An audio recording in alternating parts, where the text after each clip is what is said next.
Let's go.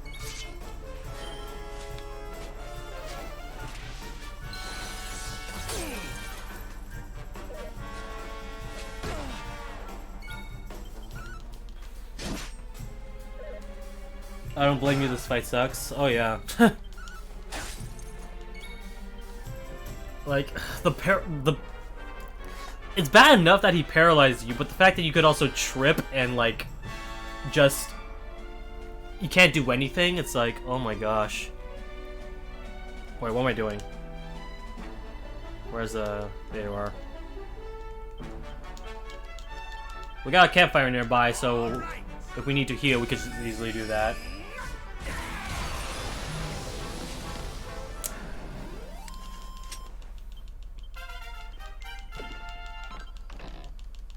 Alright, I'm gonna... What's our current level right now, actually?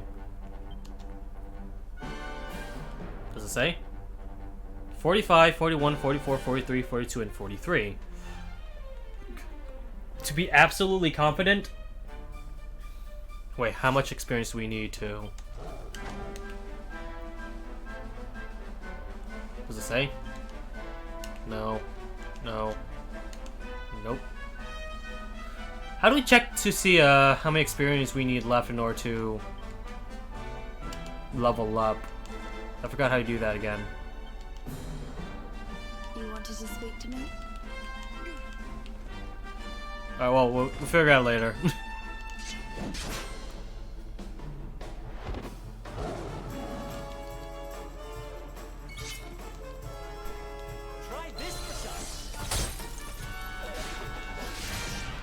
I'm not sure if ice attacks are gonna work at all. Just saying. We're in an ice domain. I don't see how that's gonna be beneficial for our group. What I want to know is if whoever's fighting in the party team right now, do they get more experience or? Darkness, hear me.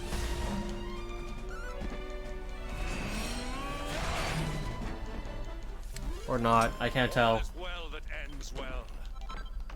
Right. So that's roughly 3,000 if I attack those saber-tooth tigers. These guys, though. These ghosts. Oh, and this big guy. I feel like this guy might actually give me a lot of experience, hopefully. It's my Quadra Slash. Does it attack everyone? You know, I should probably just do this. Yeah, it does so much damage. And the fireplace is so close by, might as well just spam that attack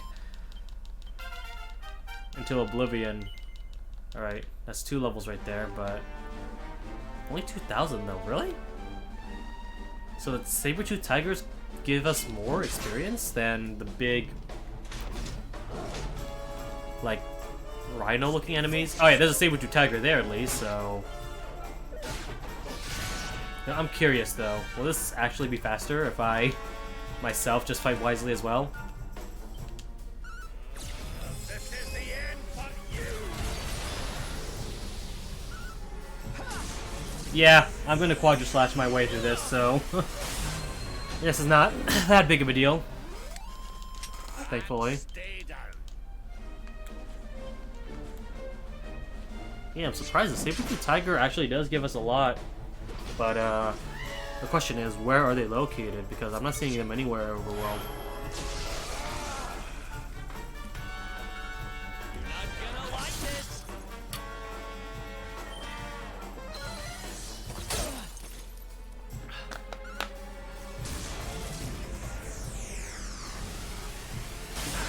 Crack it.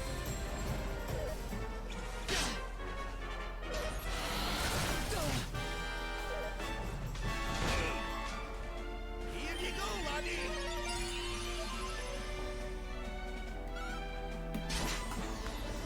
You know, I'm curious as to see what the auto battle does to the boss battle. Is that going to work, or Victory is ours. I doubt that's going to work, but it'll be funny if it is. Alright, what about these slime-looking creatures? Do they give us more experience or not? Saber-tooth tiger is definitely the ones we need to worry about for experience, so that we get the most experience in less time possible. Yeah, those guys are just easily killable, I guess.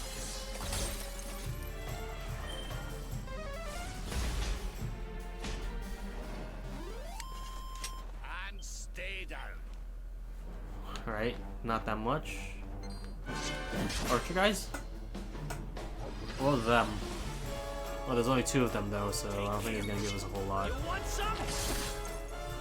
Come on, you can't poison a robot, Eric. Stay focused.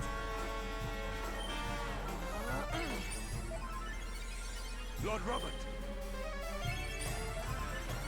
Shield. This is the end for you. Yeah, what a way to start the LP though. An hour in. We have not progressed a single segment. God. Like, I think, honestly, the boss fight wouldn't be too bad if he didn't have like a paralyzing effect or something. Like if he just tripped us or do more damage, I think that would have been fine, like as a replacement. But the fact that there's a chance that you can be paralyzed and trip, that just adds more to like the inactivity that you cannot do in the battlefield. And because you're not doing anything, that leaves ample amount of time for your opponent to just kill you.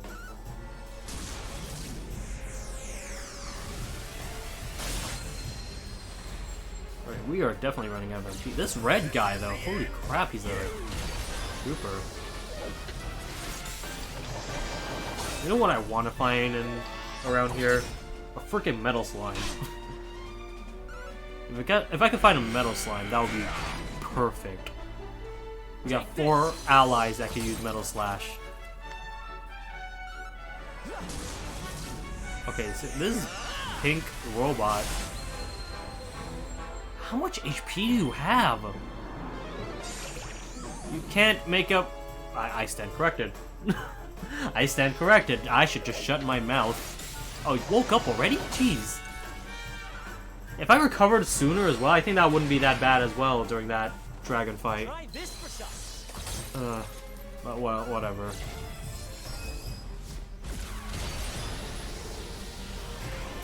A heads up would have been nice as well. Like, that just come out unexpectedly. Like, I don't think there was like a hint of that black dragon like ever showing up either. So like, how did he come here? Right. Judging from the HP of this guy, I feel like this guy might give us the most amount of experience if we manage to kill him.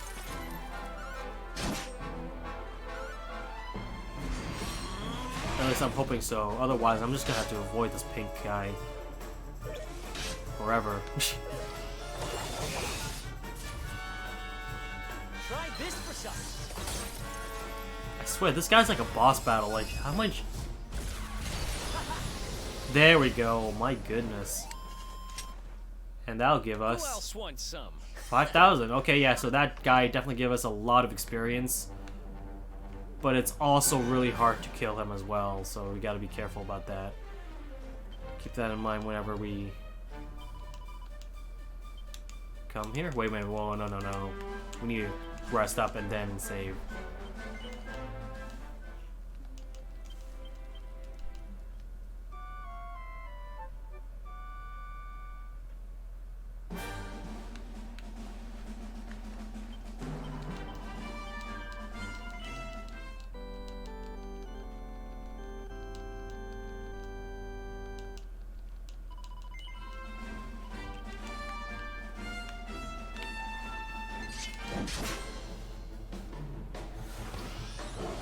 Okay, saber-toothed tiger. That's at least the second best enemy we could deal with.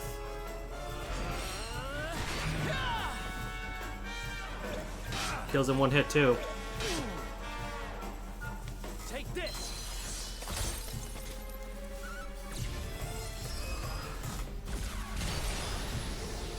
God, Pearly Gates really is his most powerful move, huh?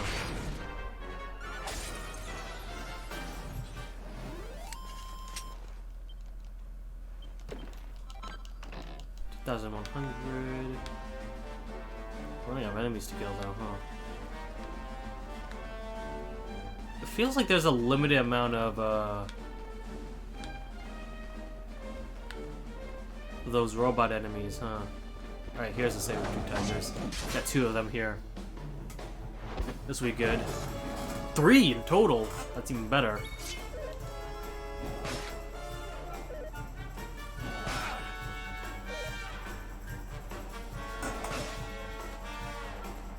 Try this for size. Thanks. So while we're grinding, so that we're not completely focused too much on the experience gain, I want to share or hear some stories on, I don't know, current events, video game news. Let's talk about the delays of Final Fantasy VII and Cyberpunk 2077, I guess. I'm not too miffed about that, and like I said, delays are usual. Well, 80-70% of the time end up with a better product in the long run anyways. I say it's only 70 because we got Watch Dogs and Duke Nukem Forever as a counterpoint. But yeah, I'm just hoping that those delays will actually be worth it so that the games will actually be good. And to be honest, I think it's necessary for those March games to be delayed because we got Animal Crossing and Persona 5 at the same time. I don't want to lose all my wallets. I'm starting to... hold on, wait a minute. I got Dragon Ball Z Kakarot on my freaking shelf, and I have not freaking played it yet. I need to start playing. Maybe I could do this like after the live stream or something. I don't know, but... It's probably a lot more appropriate too, since, you know, Akira Toriyama, Dragon Quest, Dragon Ball. But yeah, that might motivate me to play this game if I play it on stream. I should probably do that, huh? So, yeah, after this live session, I'll take like, I don't know, a 30-minute break, like, or something. And then we'll be back with Dragon Ball Z Kakarot. Yeah, since Sunday is usually the days where, like, I have the most free time, I want to say. Sundays might be good for, like, a double parter or something. Plus, I could withstand 7-hour recording sessions before, but I definitely could use a break from time to time, just to be absolutely safe.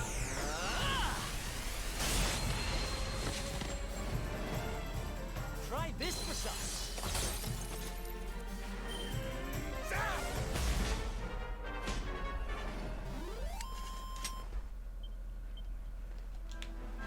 We have not leveled up in a while, my goodness.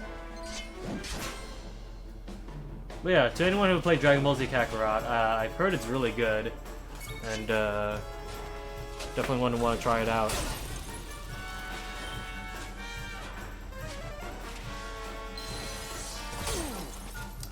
Nothing's coming out in February, are there? I guess I could search games that are currently coming out this whatchamacallit, this well, not this month, but next month. Hold on a sec. Let's look at the interwebs to see what's in store. Right, here we go. Enemies are respawning, so this is good. Game's releasing in 20... Oh yeah, the new Watch... Speaking of Watch Dogs, the new Watch Dogs is actually coming out. I haven't heard any news about that at all, though. So I'm a little bit worried, but at the same time, it looks fun. And I remember Watch Dogs 2, the sequel that preceded after Watch Dogs, was actually really good. So, yeah. Game's releasing. I guess we gotta look at this one. Okay, so Iceborne was already out, like, weeks ago. Definitely need to catch up on that eventually. Hold on, you're gonna see here a little bit of a. Yeah, I just need to move the microphone so that I guess my face is here. All right, yeah, we got 3 robots. This is actually pretty perfect. Yakuza Like a Dragon. I'm guessing that's Japan only because I don't think that's released this year. in America has it? Yeah, January 16th, 2020, Japan, worldwide 2020, so it's not out yet. I might need to revive my MP. Dragon Ball Z Kakarot. We're gonna do that after this. Yakuza Vibe? Wait a minute. You mean the remaster, I'm guessing? Street Fighter 5 Championship Edition. Bayonetta Vanquish 10th Anniversary Special. That's gonna be fun to try out. Devil May Cry 3 for Nintendo Switch. That's gonna be fun to revisit. Mega Man 0 and 0X Legacy Collection. That's gonna be fun. Oh yeah, there's Persona 5 Scramble. What's it called? What's the term called again for like Dynasty Warriors like games? Like, is it Mushu games or Onimushu? I forgot what they were called exactly, but I know there's a term for it. Do we just call it Dynasty Warrior game or a Dynasty Warrior clone? Hack and slash roleplay. It doesn't say, so whatever. Guess we won't know. Alright, one more battle and then we'll heal up. And retry again. What's next? Pokemon Mystery Dungeon. That seems like it's gonna be a fun game. I'm looking forward to that. Neo 2. I haven't played Neo 1 yet, so I want to play that game first before we dive into Neo 2. Wait, is it a PS4 exclusive? Oh my god, it's a PS4 exclusive. Oh, it's on my birthday! Oh, well, sweet. Okay, that seems fitting. Okay, I'm gonna have to play Neo 1 first before jumping into Neo 2, I feel, but that is something that, it looks fun. It's made by Team Ninja, and aside from Metroid Other M, they made good games. Oh, and aside from Vanilla Ninja Gaiden as well. And Dead or Alive 6. And, Yaiba Ninja Gaiden. Okay, so they made bad games, admittedly, but I've known them to be good companies in the past, and sometimes present. Sometimes it depends on their mood, I guess. Doom 64 is coming out on March, along with Doom Eternal. Was there a bundle where, like, if you like pre-order Doom Eternal, you get Doom 64 for free? Because that's something I want. I remember loving Doom 64 when I was playing that as a kid, so I want to try that out. There's also Half-Life Alyx, which I'm assuming is the VR game that everyone's been talking about. I want to invest myself in a VR headset as well, and I think my computer could run it, so that could be something to look forward to in the future. Resident Evil 3! Oh my goodness, that's gonna be a game to look forward to. Absolutely love Resident Evil 2, the remake that came out last year. So I certainly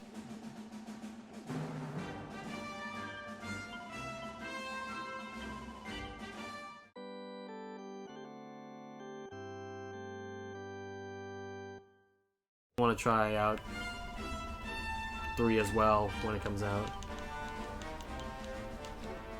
Trials of Mana, Last of Us Part 2. That's another game to look forward to. So hard to do this in one hand. Actually, it's not that bad.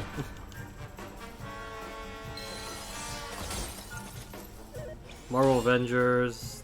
I'm hoping that game is good. I heard that game had like disappointing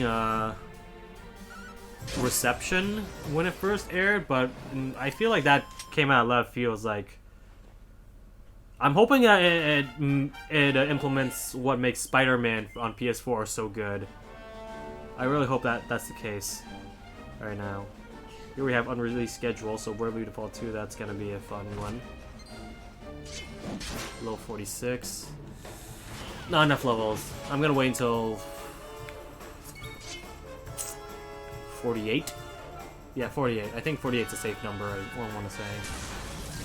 For at least 2 or 3 of my allies. Destroy all of you? Oh yeah, that's a remaster I really want to try out, along with SpongeBob as well. Is it gonna be is SpongeBob listed here? That's something I really want to. Oh yeah, Guilty Gear. Of course, gotta remember that's coming out this year as well. something to look forward to. Unfortunately, it's a PS4 exclusive. I want to play it on PC, but oh well. No More Heroes 3, that's something to look forward to. Project Xehanort, what the hell is this? iOS and Android? I'm not done yet. Probably not something I want to be interested in, but okay. There's a Kingdom Hearts game coming. Is that required for the story? Because I know, like, Kingdom Hearts story tends to be freaking, like, ridiculous when it comes to everything. Shantae and the Seven Sirens. I still need to play, like, I need to marathon the Shantae games, I swear. I'm gonna get to it eventually, I promise you.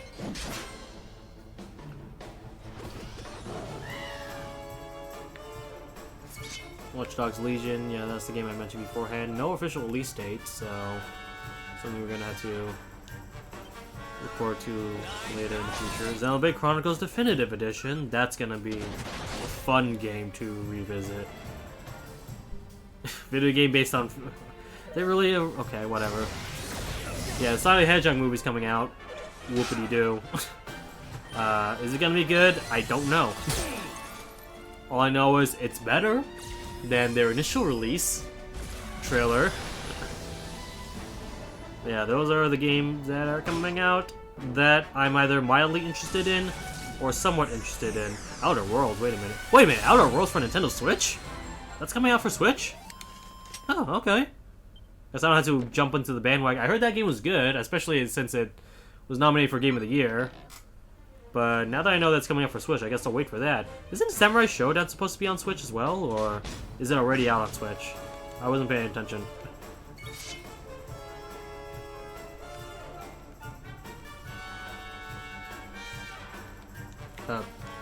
Why is the 8 button not working? What the hell? That was weird. It's on Stadia. Okay, it was already out on Switch. On Japan. For here, we're still waiting. Okay. Alright.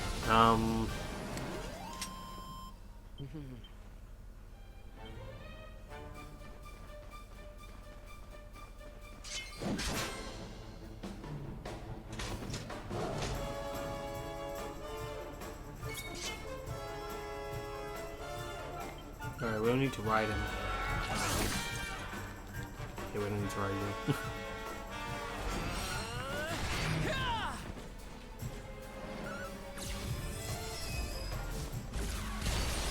There's a saber-tooth tiger there, so that's good for stuff.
I'm not sure if I'm gonna cut this out, by the way. I might have to, honestly.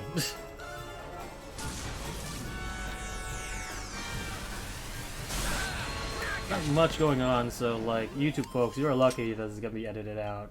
If not, call me out on my laziness.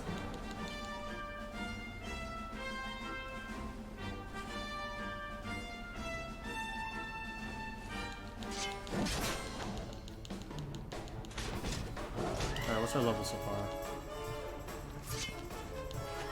46. We are nowhere near close to our goal. Oh my god. Alright, this one has a lot of enemies at least, so that's... Oh no, but we're surrounded.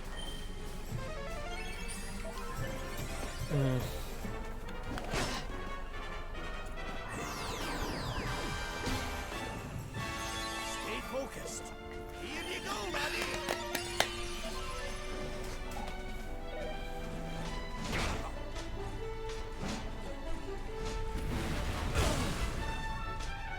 Luminary.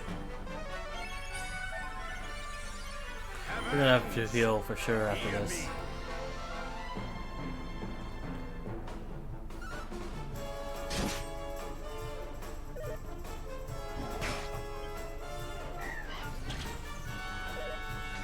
Grab's not worth it. I told you it wasn't worth it. Let's go. Grab, just do pearly gates and you know. It's gonna take forever if this is the case, so.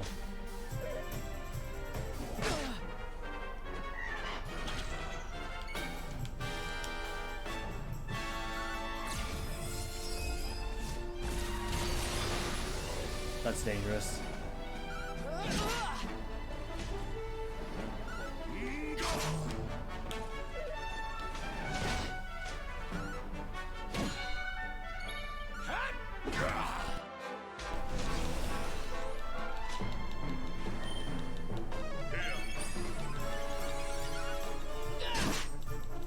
Nope.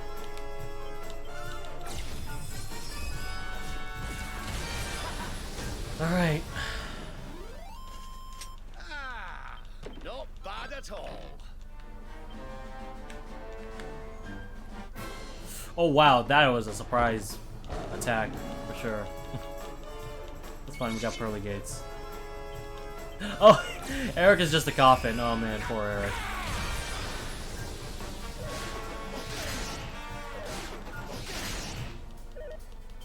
Yeah, we gotta change it up for sure.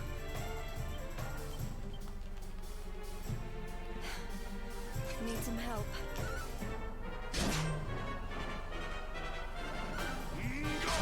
This gives us a lot of experience at least, so that's good.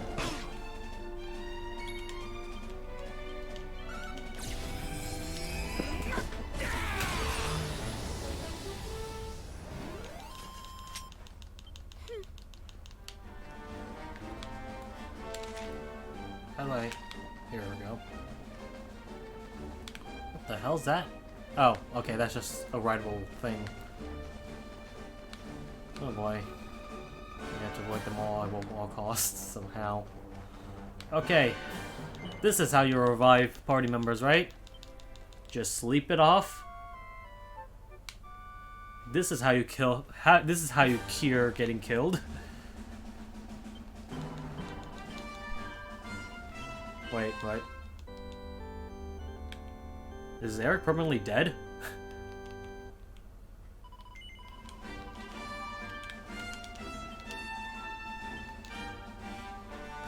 Will that affect... I feel like that might affect the, whatchamacallit.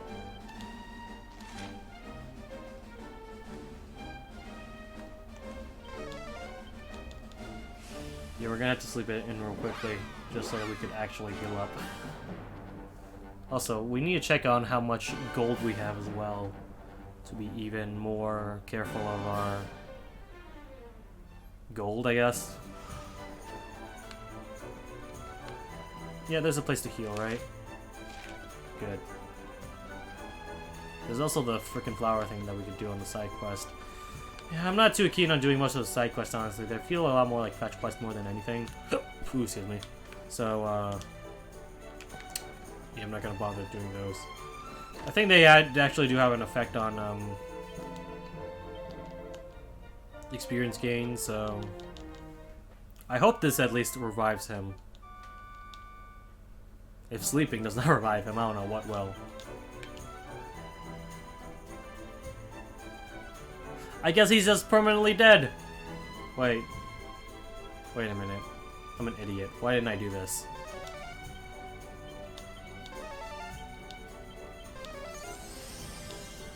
I'm an idiot!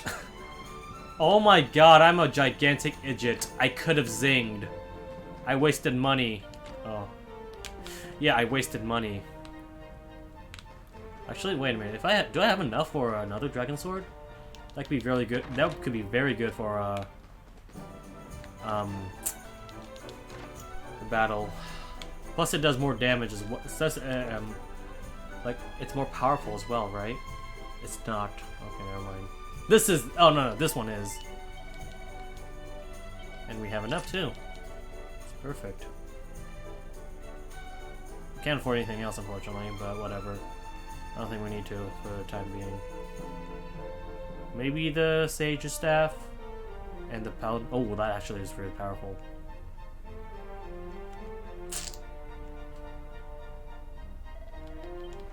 Alright. That's something to build up to when we get to that.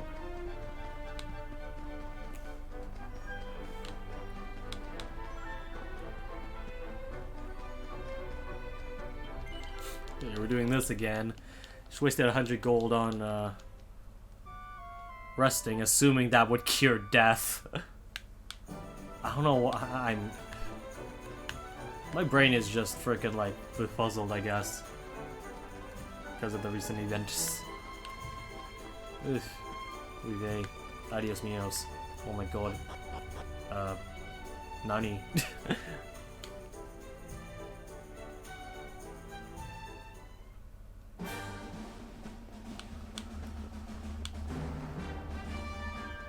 Are we, yeah, we had to walk the way there. Unless these enemies actually give us more experience. Let's test that out.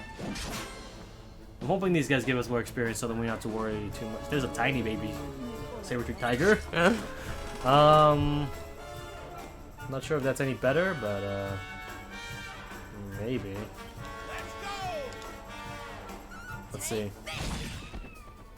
Oh wow, that saber-tooth tiger just died in one hit.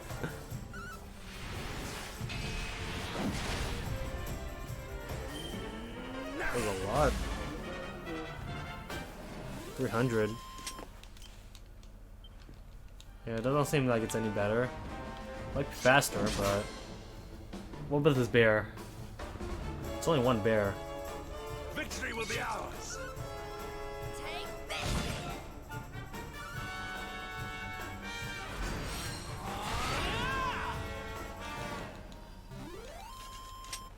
One Urza Major gives us... Okay, so maybe if we could find like 2 of them, that might actually be good for us. But we have not found 2 of them. Where are the metal slimes when you need them? Victory is ours. Ugh, my goodness.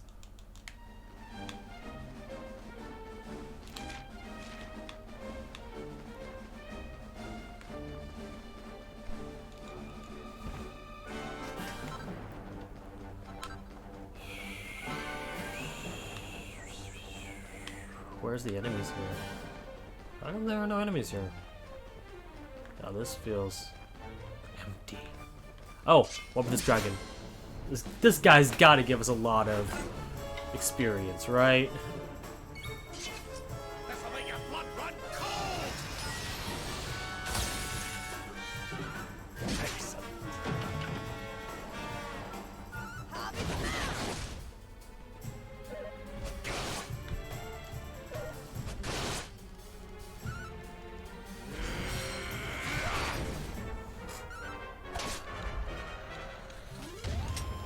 Should really do this off screen more often, huh?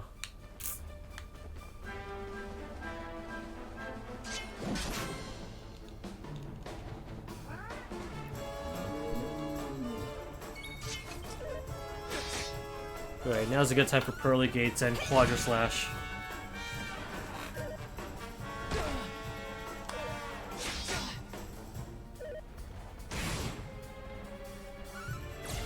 This is the end for you.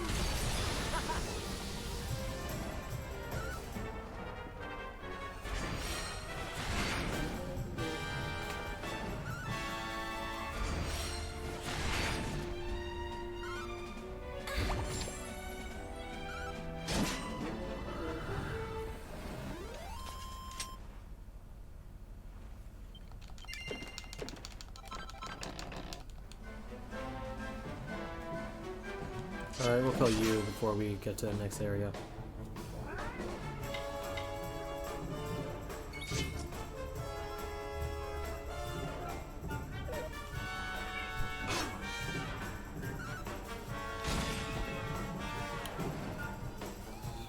Doesn't say like... It doesn't give you like a walkthrough on where, it's just telling people exactly how to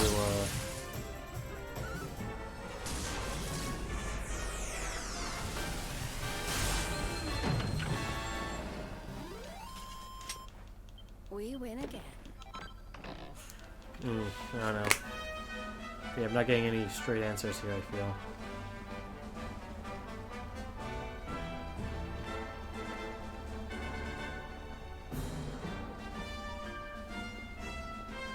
You trying my phone, this thing's almost running out of batteries. There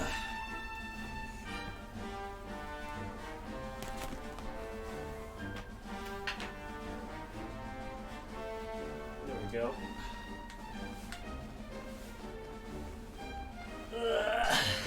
Alright, yeah, I need to stretch a little bit too. Do I haven't? I really gotta play this game eventually. This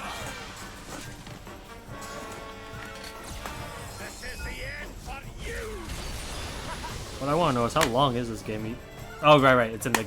I was about to say, I guess I got like a mini heart attack for a second. Like I opened up the disc and it was like, there's no game in here, and then I realized, oh wait, it is. It's in the Xbox. God, that would have been scary though. Like as soon as I got home and opened up the box, it's like, where's the disc? Where's the disc? What is this digital code bullcrap? I know. That would be the. I feel like that might actually be worse. Oh well, whatever.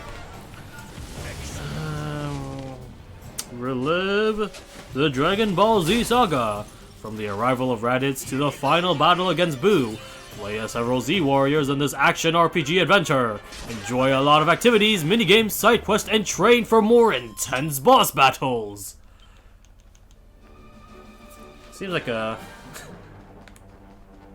linear game, the way they kind of described it. And I'm not gonna lie, the box art kind of feels a little bit lazy in my opinion. It's just Goku riding on a... I mean, I guess he is the main focus, and that's fine. I feel like they could have, like, just... I don't know, if they made, like, a different background aside from just orange, that would have been cool. Like, I think the focus... Having it focus on Kakarot or Goku, that's perfectly fine. I feel like that's justifiable. It's just the orange background I feel is a little bit lazy. I don't have a box art for Dragon Ball Fighter Z. I don't remember exactly what that is. But, even though, from my memory, even though it was just a white background, it still looked cool, the fact that, like, Goku and Vegeta were fighting together or something. It made sense since it was a fighting game. I guess it kind of makes sense since this is a Kakarot game, but I don't know. I feel like a background would have been nice as well, rather than just an orange hue. Box arts are a funny thing. Sometimes the games that you play are just magnificently amazing, but their box art can be shit. Take for instance Castlevania Symphony of the Night, or at least the American box art version. Fantastic game, one of the best classic Metroidvania games you could ever play. The box art is just a castle. It's just a castle in the night. I guess that's straight to the point, but that's not exactly what Castlevania is all about. It's about the exploration aspect, the story of Alucard and his journey to fight his father. It's not about the castle. You're in the castle, I guess, and that's where the game takes place most of the time, but that's not really the main focus. Oh, but yeah, that's one box art that's in an amazingly good...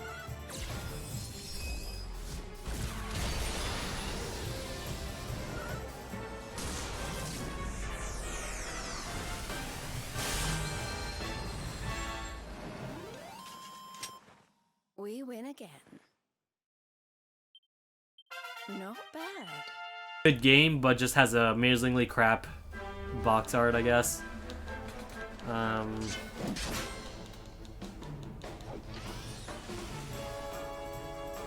No, I feel like this might be a very unpopular opinion.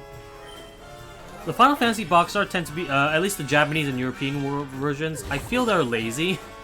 Like, I know, like, the point of the fact that it's just a logo is the point that it's Final Fantasy. We don't need to explain yourself. It's that majestic. Treat the Japanese box art on Final Fantasy as being this majestic, like,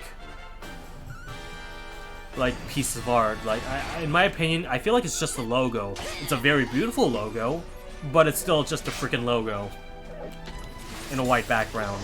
Like, I could do that shit. It's my opinion, at least. The same goes for like Metal Gear Solid's box art as well. It's just a logo with a white screen, with a white background. It feels really lazy in my opinion. I feel like something that describes the box art would be like what the background entails would be more beneficial than just the logo.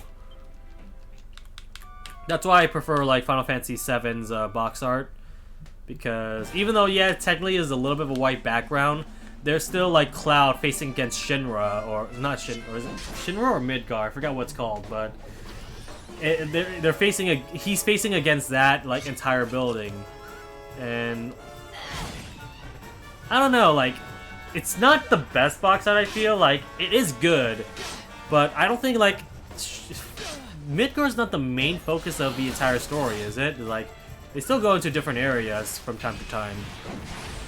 But in my opinion, it's still better than the Japanese box art where it's just a white background and a logo.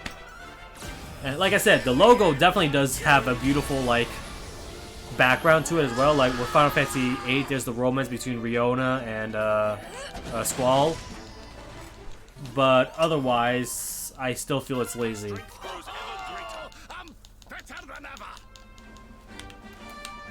Like, Final Fantasy tends to be like a really fantastic, like, amazing JRPG experience if you ever play one, but most of their box arts are not that good.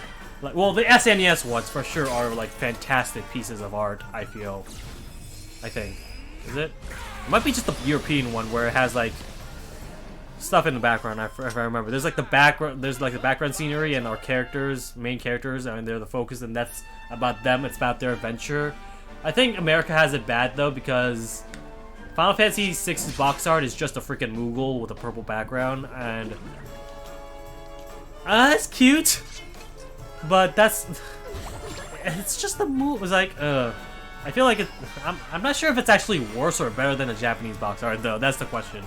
Europe definitely had the best one with its background and characters, because that's the focus, that's their adventure, compared to the Japanese logo and the Americans' Moogle, I guess. So yeah, the SNES era and the NES era, I feel they might actually be good. Hell, I think the symbolism behind the first Final Fantasy and it's just a sword.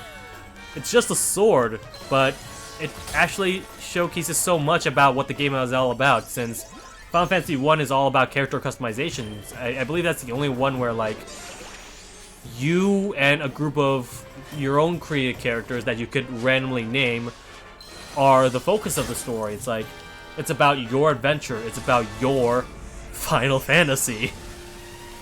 And it's about your fantasy, essentially. I think that's, like, and just showing a sword is like enough. I feel its simplicity is at its best. Whereas like with every other game in the Final Fantasy universe, oh, what are we gonna do? We're just gonna put the main character in the box. That's it. Final Fantasy 13. Let's just put lightning in a white background. Final Fantasy 13-2. Let's put Sarah in the white background. Final Fantasy 13-3 Lightning's Return. Let's put Lightning back again, except with a close shot of her face. That's freaking lazy. That's like every freaking box art known to man. Not just Japanese box art, but Assassin's Creed, Call of Duty, Bionic Commando. That's every box art, just the main character. I feel like that's lazy.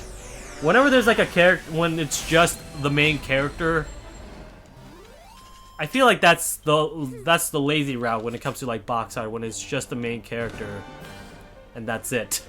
It's like, yeah, technically it's about them, but I wish they put in a little bit more effort by like having like The Last of Us. That has a fantastic box art. Like, it's about Joel and Ellie. Sure, they're technically in the box art, but you look at the background, it's desolate, it's isolation, it's nothing but a zombie apocalyptic despair. It's nothingness. And the background showcases that, like, pour despair, especially with the sepia hue. I think that's way better than just having Joel or Ellie as the box art character or something, you know? And stay down. Those are amazing box art, but freaking Bioshock Infinite box art with just freaking what's his name, Booker T and his gun. Logo's nice design, I guess. So it shows like American pride, American desolation or whatever, American nuclear warfield or something. I don't know. I haven't actually fully played through the game to know exactly what the theme is all about. All I know is it takes place in a skyland called Columbia or New Columbia, and you're Booker T looking for a girl named Elizabeth, who looks like a Disney princess. And I'm not gonna lie, I'm gonna say, I'm not sure if this is a criticism or a compliment to Bioshock Infinite. I feel like Elizabeth completely contrasts with the setting of Bioshock, where like every other character is like this realistic character, like realistic facial expression, or at least realistic for the PlayStation 3 and Xbox 360 era as much as it can. And everyone else looks realistic, but Elizabeth herself looks like a Disney princess. And I'm not sure if that's like a good way for her to stand out of everyone else in the game, or if it just clashes with the style what Bioshock Infinite has to offer. Like, gameplay-wise, it makes sense so that whenever you're trying to protect Elizabeth, she's out there, you know? Especially since like she's one of the few characters that wears the color blue in the game as well. That's a little bit of a good game design that I feel is like if you want to make your character stand out, make sure they wear a different color compared to everyone else, where those just have like dull colors or something, you know? That's actually the perfect way to make your character stand out. So like every character wears like a dark navy blue. Have your character wear yellow or something, or red, so that it's obvious that they're different from everyone else. If they blend in with everyone else though, that's when like things start to muddy a little bit and start blending in together. You won't get away with this. Code Vein was another box art that was fantastic. It was EO and what's his name? Shoot, Yakumo? It wasn't Yakumo, but it was the other guy. I forgot. But the setting, once again, it reminds me a little bit more of what like made The Last of Us box art so amazing. It's the anime art style, but the background once again is desolated. It's despair. It's depressing. It's perfect for the setting in Code Vein. Halo 5 had an interesting box art. It's still technically just two characters, Master Chief and, shoot, what's his name? John Adams? Hammerlock? I don't freaking know. But, it's those two facing, like, towards each other, facing, like, looking back to back. And, that showcases, once again, it's a little bit simplistic, but it works because, like, it showcases the rivalry between the two, or like the impending disconnect between the two main protagonists. So that's a very good box art as well. It's kind of better than the other Halo box arts, I'm not gonna lie.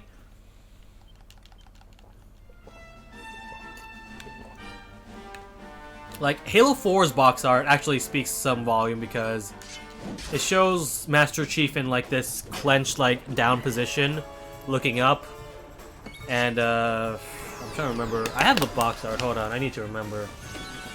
Let's see here.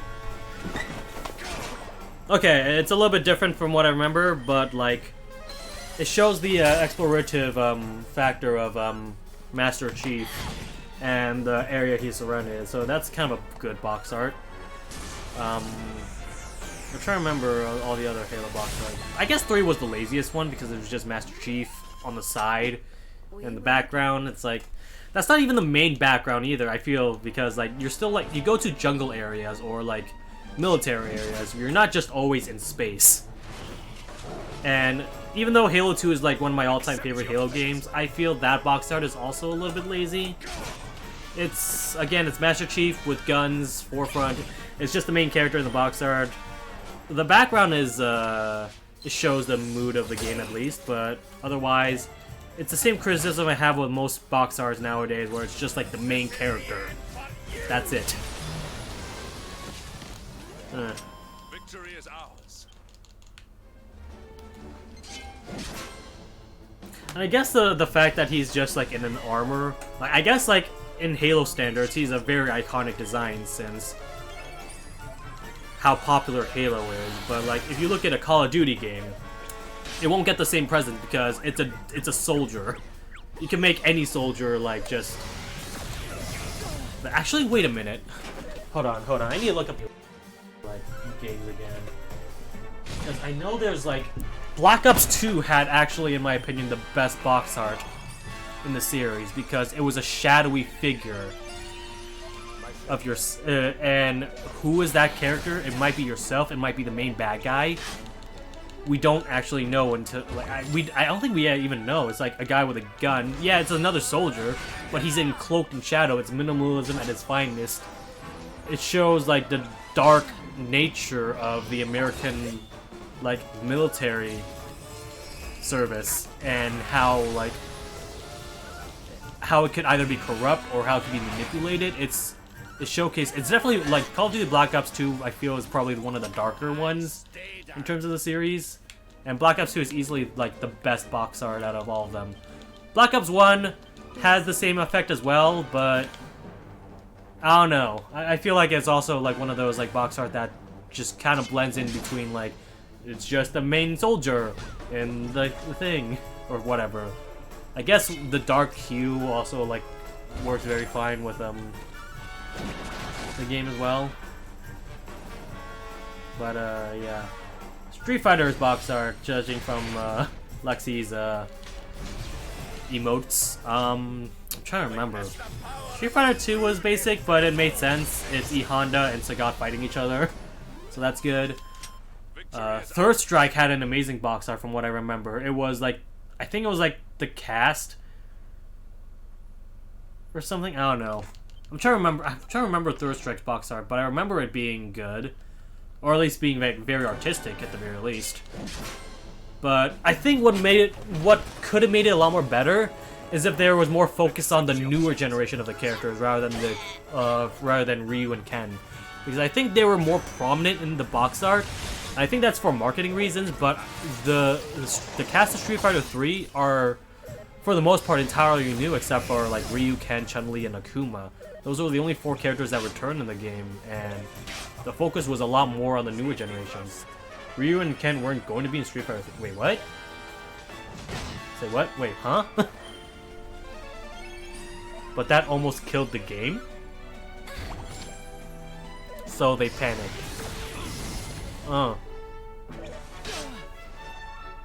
Was it due to was it bad marketing, I guess? I really don't know.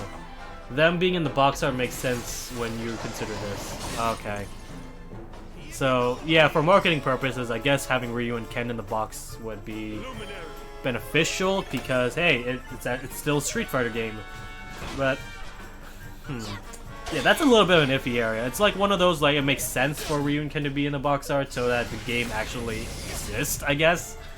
But I don't know, I feel like focusing on like the newer generations of the characters would have made those characters a lot more.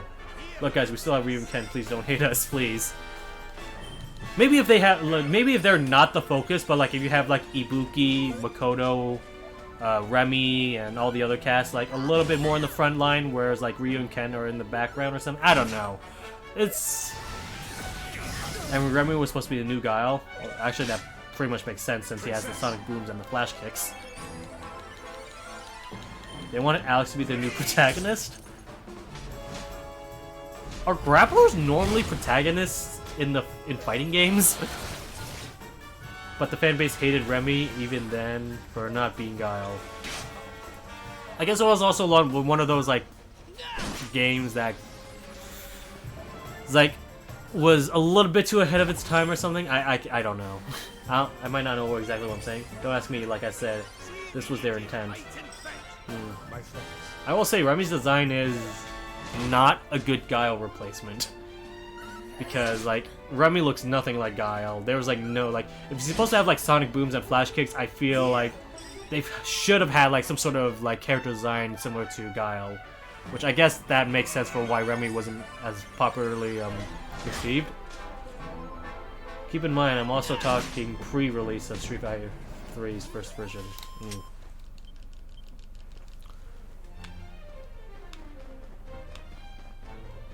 But yeah, I was trying to remember what I was saying. Yeah, we're just mostly talking about box art. But also remember, they nerfed Sean because Sean was better than Ryu and Ken. It's interesting, look it up. Yeah, I know they nerfed Sean, which is why I stopped playing him up until like Third Strike, where they, I guess, made him slightly better, I feel. Either way, I'm mostly an Elena main, so... or a Ken main if I'm that lazy.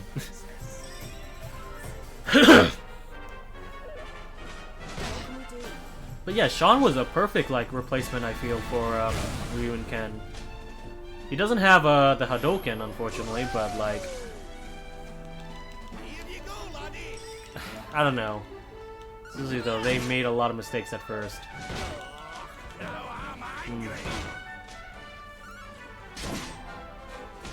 Oh crap, I'm dying. Oh crap, I just realized. Hold up a second. Alright, we need to find a fireplace real quick. Don't forget Yin and Yang. Yeah, because Street Fighter... I'm assuming Street Fighter 3 at first wasn't revealed to be that good of a game for removing its cast.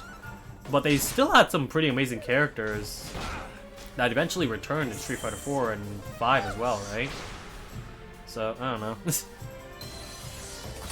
Street Fighter 3 honestly feels like it needs more love. It's one of my favorite Street Fighter games for sure. Oh yeah, we're talking about box art and getting off topic of Street Fighter 3. Street Fighter 4. Fighters, white background. I like the ink. I guess the ink motif is really nice. So that's a plus for it being artistic. Especially since the calligraphy of the Japanese calligraphy of Street Fighter 4's artistic style, it definitely stood out a lot more to make it a lot more cartoony, I think. Chun-Li wasn't going to be in it as well. Street Fighter 5 failed to keep people excited character-wise, and they brought old characters solely to please fans. Yeah. Oh, shit. Hold on. Wait a minute. God damn it, Jade.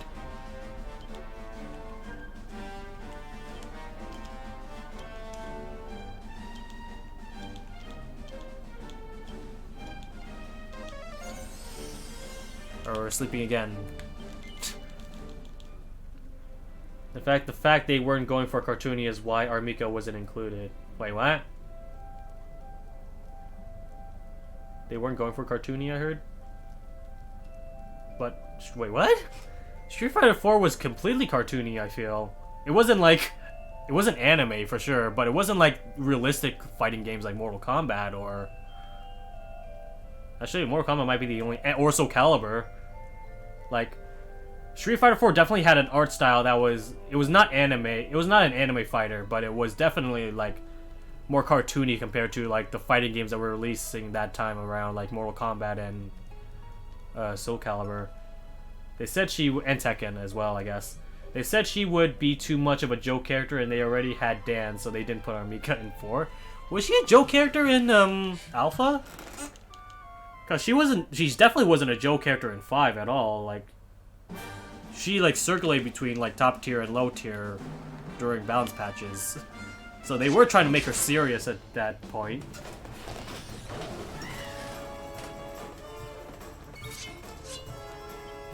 Thank you and good night.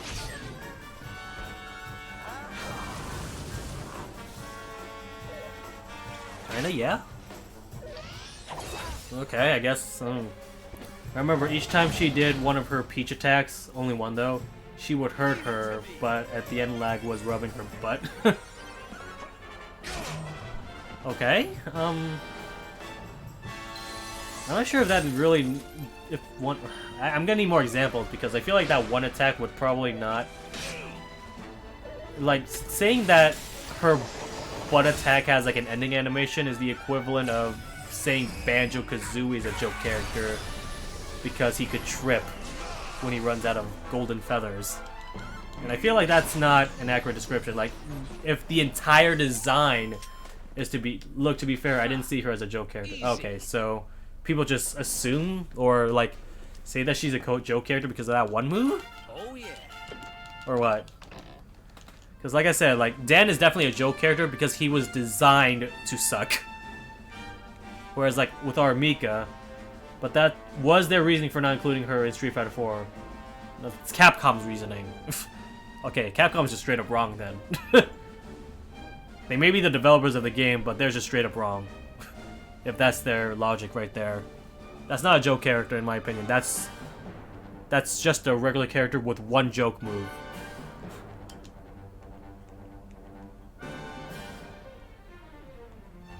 What am I doing it? Alright, lining up. There we go.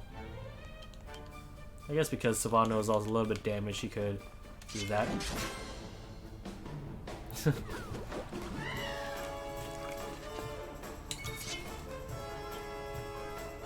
this for size. That's it. I kind of see where they're coming from when you consider the character's vibe and storyline.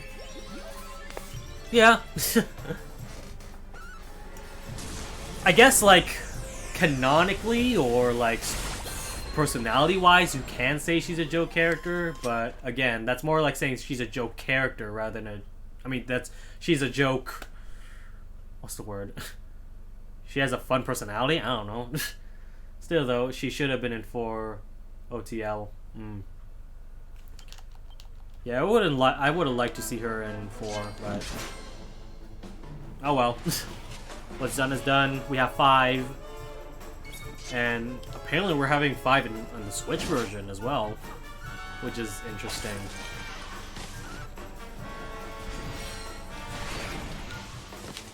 I want to know, like, if is... Okay, so Street Fighter 5 came out in 2016. 2020 is the year that supposedly a Switch version is going to come out. So that's like a 4-year contract for Sony. I'm assuming. So... Another note, will there be... This is like a lot of speculation, and we're only seeing this because of the leak that EB Games did, but what I want to know is, will there be cross-compatible play for Switch, PS4, and PC players? It'd be funny if the Switch version was better than the PS4 version, I assume, because PC is definitely like the best, it's considered the best version to get, but everyone plays a PS4 because that's tournament standard. Because Capcom. Which kind of sucks, but there probably should be. The infrastructure is there. And stay down. Yeah, but tournament standards are usually like PS4 unless specified otherwise. Even for Marvel vs. Capcom 3, which is weird because the PS3 is like the worst version to get in that game. Well, I guess since PS4 is standard, then that's probably a better version as well. But yeah, back then in 2011, 2013, for some reason at EVO, the PS3 version is the one that was tournament standard. And it had the worst frame rate, the worst lag out of the Xbox 360 version. So... yeah, I don't know why that's the case, but people put up with it, I guess, until the PS4 version came out and was like, okay, it's a lot better now. But by then, Marvel died because Infinite sucked, and Dragon Ball FighterZ was its replacement. Controller compatibility, I would assume? Diligence is its own reward. I guess, since... Was PS3 the more common version to get in fighting games?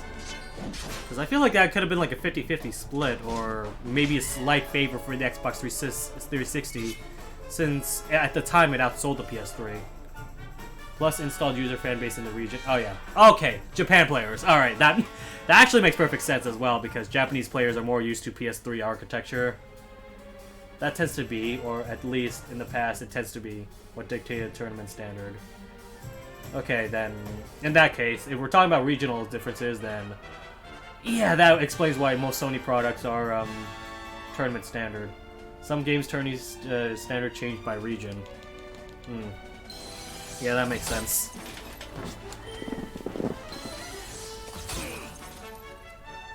So I feel like, in my opinion, the best version should be the tournament standard version.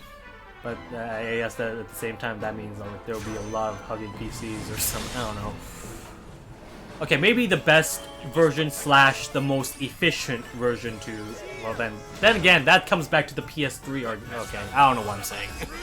I guess what's done is like probably best considered already because Japanese players tend to play on PS3s more than. Okay, so yeah. Forget what games had this be the case, but some games were Xbox in Canada and PlayStation in the US. Really? That's an interesting change. We have carried the I'm guessing because in Canada, Xbox was more popular than PS3. Well, for the most part, like regional, like globally, Xbox 360 outsold the PS3, so it makes sense. But rarely is PC standard because plug-in play is a lot more finicky on PC. Yeah, that makes sense. Like, I feel like that would have been better for like controller compatibility, but at the same time, like PC has its own issues. I feel that might, dang. Well, what about esports? Like they obviously like with like Overwatch, League of Legends. Well, League of Legends is PC only, but they use PCs as their standard. So why not fighting games? For the most part, it's where the user base is. What runs better? Well, then again, yeah, the user base. That goes back to the PS3 thing as well. Dang. Street Fighter games notoriously need to turn the whole game off to make it recognize the stick. Oh, really? That seems like a hassle.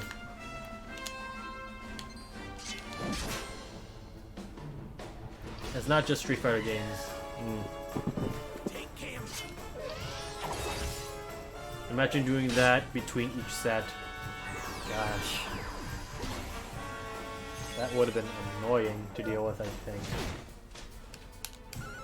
See ya.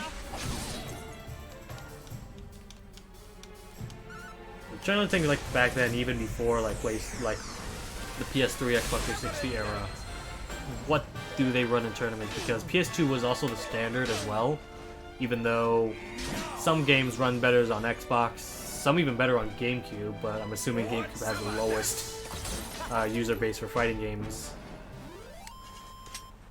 Unless you're Smash, of course. Where we had to flip compatibility modes, relaunch a bunch of times. Man. That really does sound annoying. Oh, that's progress, we gotta not do that. What level are we on? 47? Alright, one more level, then we should probably be good. At least I hope so. If I die again, I'll be pissed.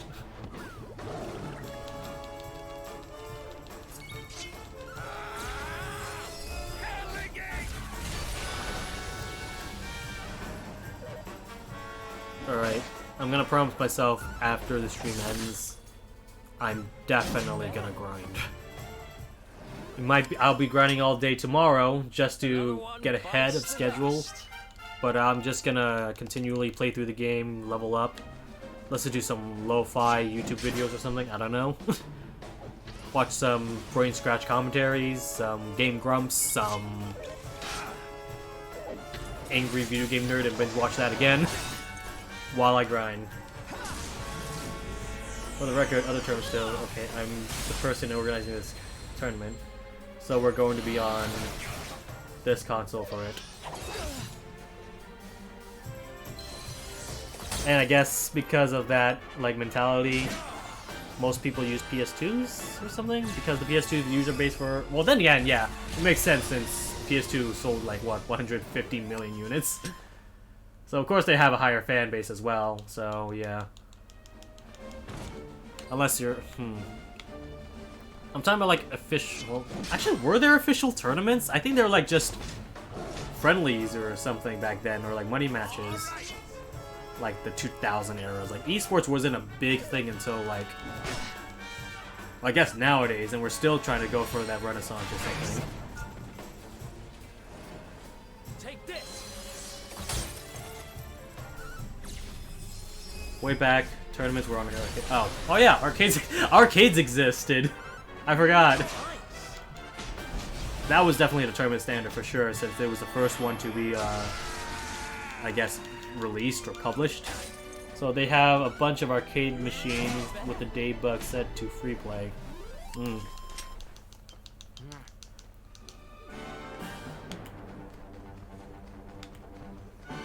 So yeah, arcades was definitely the standard in the very beginning. For sure. Let's go. Honestly, a lot of Tekken 7 tournaments were arcade tournaments. Really? They're not PS4?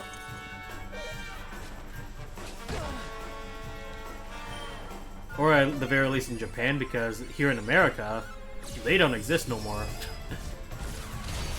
Before its console release. Okay. That's what we're talking. Okay. Yeah, now we're but I'm assuming that we're talking about like back in the 2000s era, or even 1990s, with like Street Fighter 2, Mortal Kombat, Primal Rage, if that was that popular. I don't know if that was that popular, but that was just one game on top of my head that was back then. Bloody Roar, Darkstalkers. Even the first American tournament was done on arcade because console versions weren't out. Yeah, arcades were like the first tournament like to go, since they were like the ones that I'm amazed that like Japan's still keeping the arcade scene alive. Honestly, like it's cool, but at the same time it's also like expensive, I feel, to own like a dedicated arcade machine.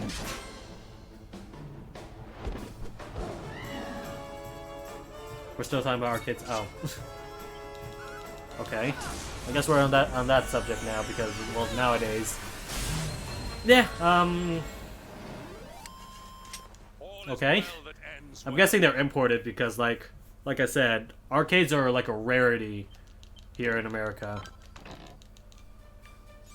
In the Middle East, I heard that Tekken 7 was planned on ghetto arcade machines.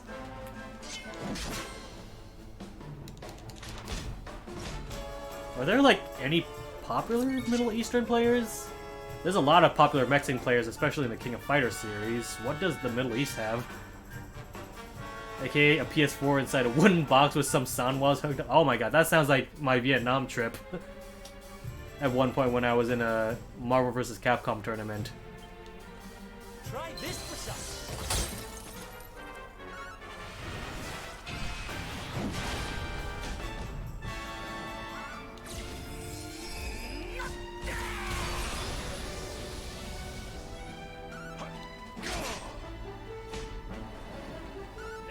Would you really classify that as an arcade, though, if it's running on console hardware? The Middle Easy player came out of nowhere and started making massive waves in the Tekken 7 scene with Kazumi, or whatever Kazuya's mom is called. I forgot. Oh. It was either Kazumi or Kasumi, from what I remember. Let's look that up. We've got phones! This is an awkward angle because the charger is too far away from my positioning camera. Okay. All right. Yeah, it's Kazumi. Kazumi Mishima. Turns out they had a massive scene in Pakistan. They didn't have internet good enough to play outside of the region. Oh. Yeah, that's good for them. That's dedication right there on... My phone dropped. That's dedication right there. I commend that for sure. So you had a Korean and Japanese top players trying to get part of this scene post-Evo 2019.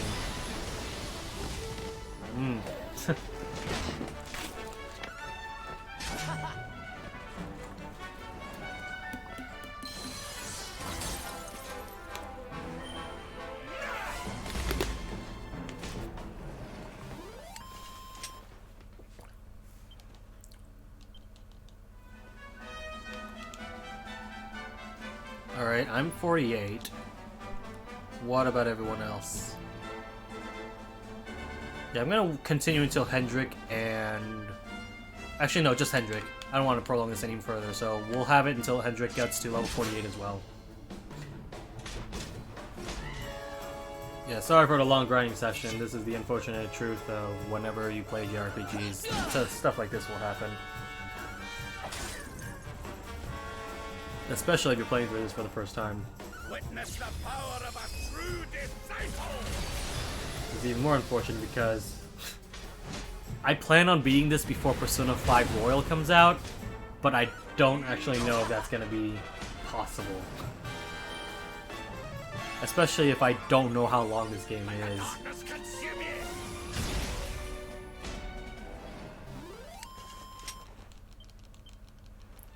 At the very least, we're getting a lot of gold, so we could probably revisit back to the shop, get better weapons, and just finish from there as well. How do we get to the topic of EVO? Or the fighting game scene all of a sudden? Like, I could have sworn that we were talking about JRPGs or like box art, and then all of a sudden this came from here.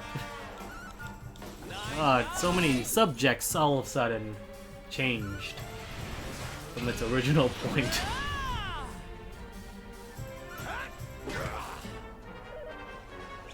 Yeah, this is mostly talking about the fighting game scene of esports though, right? Because we're talking about like Overwatch, League of Legends, Halo, and all that. That's different.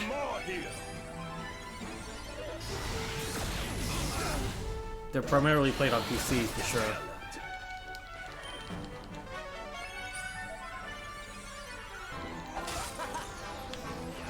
Okay, the saber attack is sleeping, so we're good. What else is there about just Protagonist? Yeah, I'm gonna take like a 30-minute break after the live stream before we start Kakarot. Once we're done with this boss battle. I think that'll be it, and at the very least we'll go to Arborea, see what's happening over there, and then we'll leave it up from there. I'll grind off-screen, hopefully if I remember. I gotta remember, like, I don't want to go through this again during the live stream. I really want to just progress through the story now. If possible.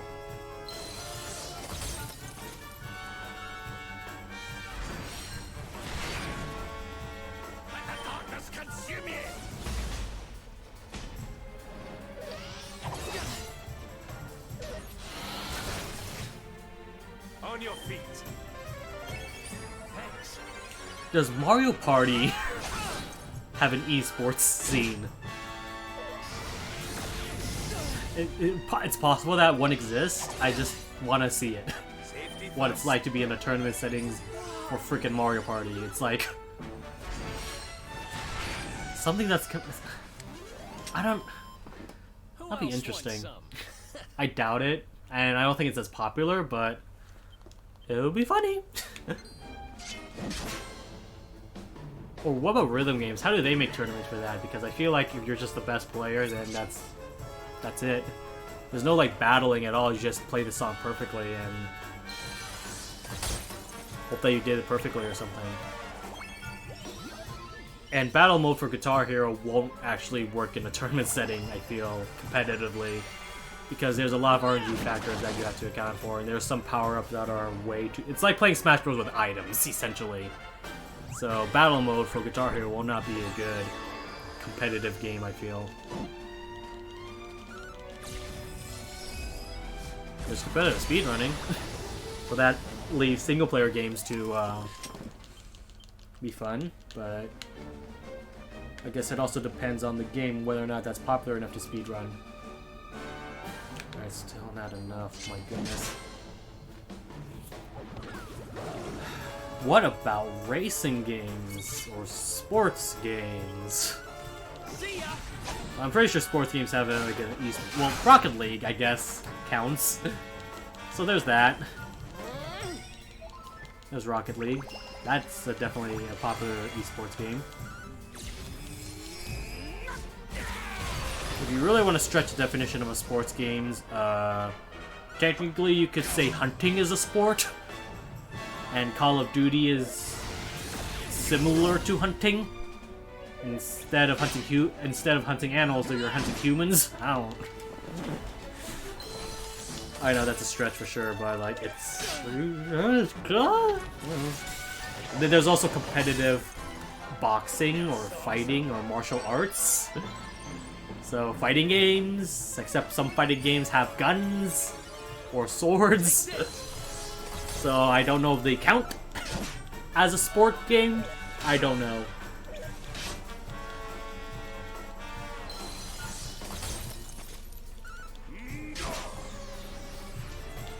Yeah, I'm getting really like off topic here a lot. Sure. Oh, did I level up? Hold on. I saw some skill points thing in the bobber.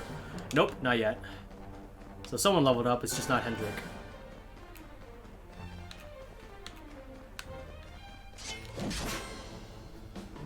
Ugh.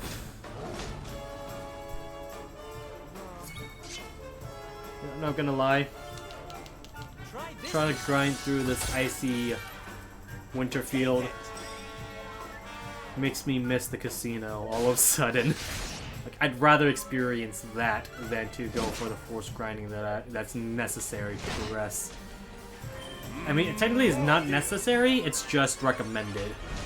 Because I was so close to killing that dragon, but died because of freaking paralysis. It's annoying. We need to fight and fight. My thanks. There's probably esports for Civilization. I haven't seen them, but that game is basically designed for competitiveness. To conquer as many nations as possible with the power of nuclear weapons. Gandhi 2016.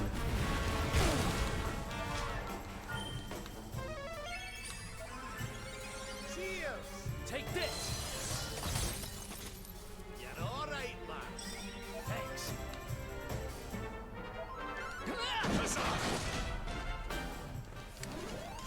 All is well that ends well. Yeah, we're still running. This is gonna be our last rest stop for this grinding session, hopefully.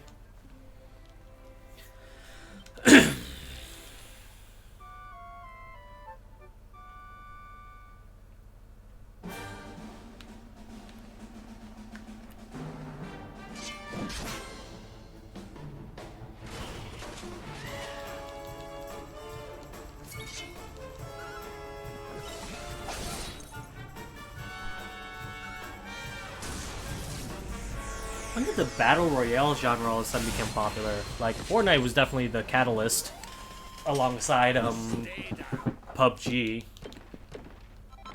And when was that? 2017? Yeah, we're still going by it, but like, Battle Royales became popular, like, especially around 2017, I feel. And it's gotten so common to the point that even Tetris got into the Battle Royale genre. It's interesting. It's amazing. But at the same time, I feel like it's not for everyone as well. Like, I couldn't get into PUBG, but for some reason I got into Call of Duty Black Ops 4. And I definitely got into Tetris for sure. But that's because it's Tetris. So... Well, I got into Black Ops 4 until, like, well, they started becoming shady, I guess, so... There was that. And ever since then, I kind of just stopped playing. Oh well. I heard Apex Legends was very popular as well, so... It's just a lot of shooting games, though, I feel. Is there, like... I feel like Tetris was, like... the one I enjoyed, but that's mostly because it wasn't a shooting game. Like, if there was, like, a Battle Royale... fighting game? I'm not sure how that would work, but... I feel like that would be horrible, actually. I don't know how we would play a Battle Royale fighting game. Wouldn't that just be an MMO?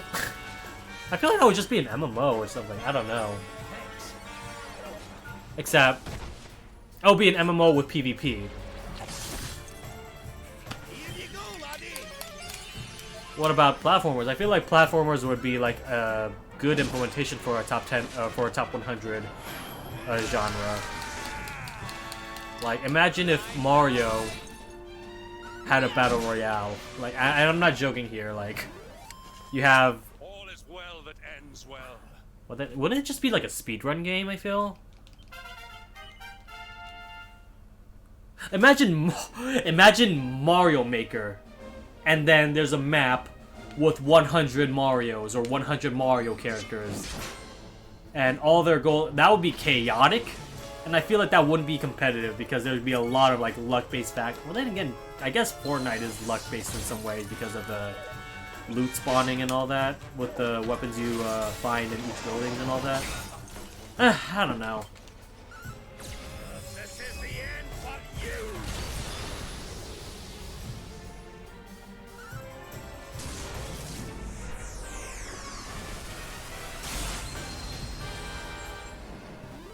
Alright, this is gonna be a lot of experience, hopefully. Still no? Oh my goodness. Why does grinding take so freaking forever?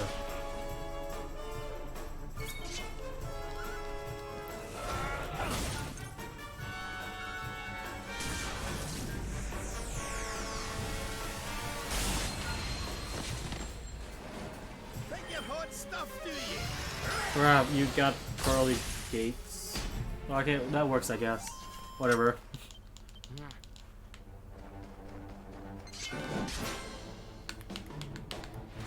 What if...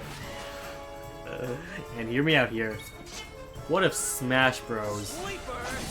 Had a Battle Royale?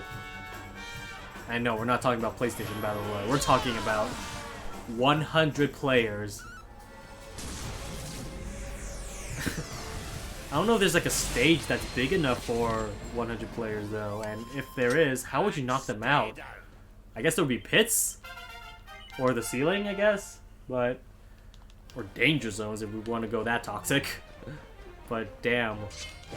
That would just be chaotic. Like, 8-player Smash is already damn destructive enough. Imagine 100 players.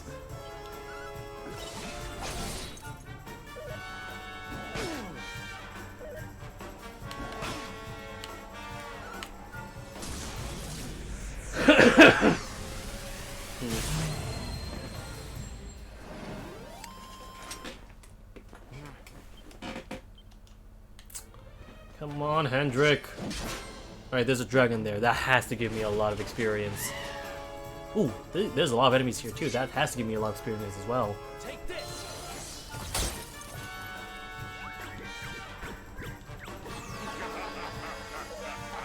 Damn it.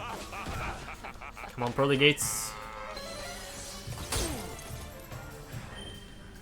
Or heal me. That's fine. Probably should have healed like at the beginning of each battle or something. Just be on the safe side, huh?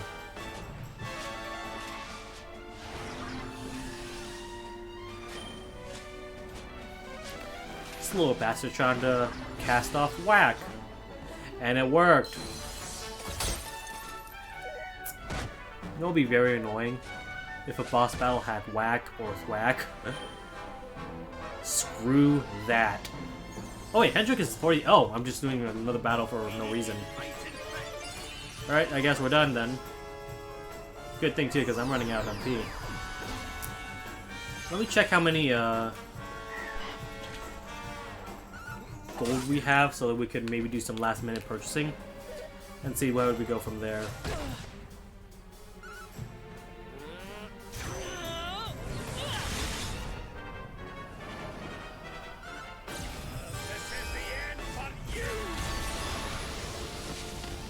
There we go. And Rab leveled up. That's perfect, actually. I think that's fine. Got 29,000. It's pretty damn good. Let's buy some items and work our way from there, I guess.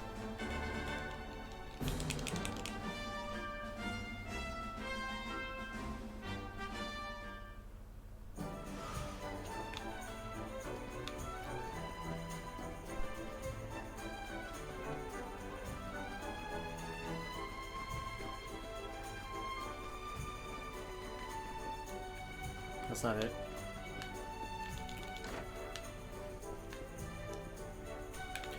We're done with the armor. I think we've got all the armor we need.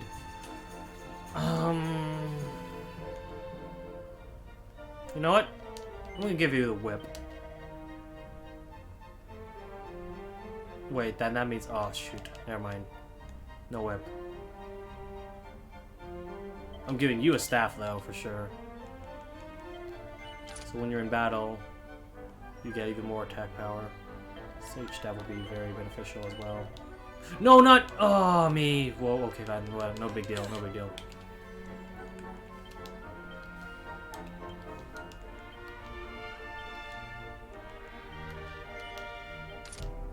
There we go.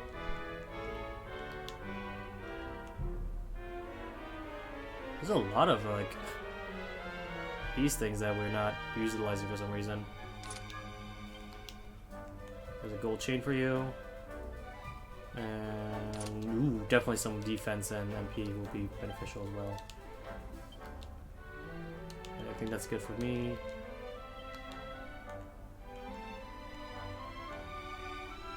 Defense will be nice. What about you, Sylvando? Okay, fine. And you're fine. Alright. Let's rest up. Save. We should be good. We better beat this. Because I'm getting real sick and tired of this damn dragon.